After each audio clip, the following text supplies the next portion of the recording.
Friends, ಇವತ್ತು ನಾವು ನಿದ್ದೆ ಬಗ್ಗೆ ಮಾತಾಡೋಣ. ಅಫ್ಕೋರ್ಸ್ ನಾವು ಮಸಲ್ ಬಿಲ್ಡಿಂಗ್ ಆಗಿರ್ಬೋದು ಅಥವಾ ಫ್ಯಾಟ್ ಲಾಸ್ ಆಗಿರ್ಬೋದು, ಎರಡಕ್ಕೂ ಕೂಡ ಜಿಮ್ನಲ್ಲಿ ಹೋಗಿ ವರ್ಕೌಟ್ ಮಾಡ್ತೀವಿ, ಕಾರ್ಡಿಯೋ ಕೂಡ ಮಾಡ್ತೀವಿ, ಡಯಟ್ ಕೂಡ ಚೆನ್ನಾಗಿರುತ್ತೆ. ಬಟ್ ಇನ್ ಕೇಸ್ ನಾವು ನಿದ್ದೆನ ಸರಿಯಾಗಿ ಮಾಡ್ತಾ ಇದ್ರಲ್ಲಿ ನಮ್ಮ ಫ್ಯಾಟ್ ಲಾಸ್ ಆಗಿರ್ಬೋದು ಅಥವಾ ಮಸಲ್ ಬಿಲ್ಡಿಂಗ್ ಆಗಿರ್ಬೋದು, ಇದಕ್ಕೆ ನೆಗೆಟಿವ್ ಆಗಿ ಎಫೆಕ್ಟ್ ಬೀಳೋ ಚಾನ್ಸಸ್ ಇರುತ್ತೆ.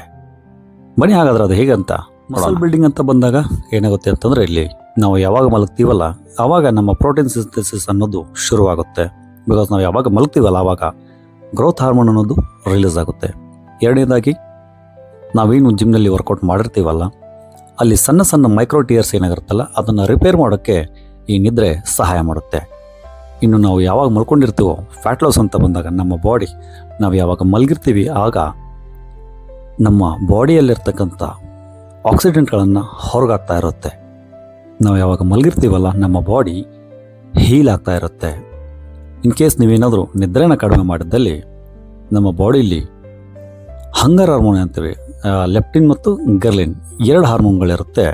ಸೊ ನಿದ್ದೆ ಕಡಿಮೆ ಆದಾಗ ಏನಾಗುತ್ತೆ ಅಂತಂದರೆ ನಮ್ಮ ಬಾಡಿಲಿ ಗರ್ಲಿನ್ ಅನ್ನೋ ಹಾರ್ಮೋನ್ ಉತ್ಪತ್ತಿಯಾಗಿ ಅದು ನಮ್ಮ ಬ್ರೈನ್ಗೆ ಒಂದು ಸಿಗ್ನಲ್ ಕಳಿಸುತ್ತೆ. ಏನಂತಂದರೆ ನಾವು ಸಾಕಷ್ಟು ಊಟ ಮಾಡಿದರೂ ಕೂಡ ಇನ್ನೂ ಊಟ ಬೇಕು, ಇನ್ನೂ ಆಹಾರ ಬೇಕು ಅನ್ನೋ ಒಂದು ಸಿಗ್ನಲನ್ನು ಕಳಿಸಿದಾಗ ಆವಾಗ ನಾವು ನಮ್ಮ ಲಿಮಿಟನ್ನು ಮೀರಿ ಆಹಾರವನ್ನು ಸೇವನೆ ಮಾಡ್ತೀವಿ. ಆವಾಗ ಏನಾಗುತ್ತೆ ಅಂತಂದರೆ ಜಾಸ್ತಿ ಕ್ಯಾಲರಿ ಇಂಟೇಕ್ ಆಗಿ ಸೊ ಅಲ್ಲಿ ಕೂಡ ನಮ್ಮ ಫ್ಯಾಟ್ ಲಾಸ್ ಜರ್ನಿಗೆ ಅದೊಂದು ತಡೆನುಂಟು ಮಾಡ್ತಕ್ಕಂಥದ್ದು. ಅದು ಅಲ್ಲದೆ ನಾವು ಕಮ್ಮಿ ನಿದ್ರೆ ಮಾಡೋದ್ರಿಂದ ನಮ್ಮಲ್ಲಿ ಸ್ಟ್ರೆಸ್ ಅಂತಕ್ಕಂಥದ್ದು ಬಿಲ್ಡ್ ಆಗುತ್ತೆ. ಸೊ ಸ್ಟ್ರೆಸ್ ಯಾವಾಗ ಬಿಲ್ಡ್ ಆಗುತ್ತೋ ಆವಾಗ ಕಾರ್ಟಿಸೋಲ್ ಹಾರ್ಮೋನ್ ರಿಲೀಸ್ ಆಗುತ್ತೆ. ಇದರಿಂದ ಕೂಡ ಏನಾಗುತ್ತೆ, ನಮ್ಮ ಫ್ಯಾಟ್ ಲಾಸ್ ಅಥವಾ ಮಸಲ್ ಬಿಲ್ಡಿಂಗ್ಗೆ ಒಂದು ನೇರವಾಗಿ ಇದು ಕೂಡ ಪರಿಣಾಮ ಬೀರುತ್ತೆ. ಸೊ ನಮ್ಮ ಗೋಲ್ ಯಾವುದೇ ಆಗಿರ್ಬೋದು, ಮಸಲ್ ಬಿಲ್ಡಿಂಗ್ ಆಗಿರ್ಬೋದು ಅಥವಾ ನಮ್ಮ ಫ್ಯಾಟ್ ಲಾಸ್ ಆಗಿರ್ಬೋದು, ಎರಡಕ್ಕೂ ಕೂಡ ನಿದ್ರೆ ಅವಶ್ಯಕ. ಹಾಗಾದ್ರೆ ಎಷ್ಟು ಬೇಕು? ಮಿನಿಮಮ್ 7 ರಿಂದ 9 ಗಂಟೆ ನಿದ್ದೆ ಬೇಕೇ ಬೇಕು.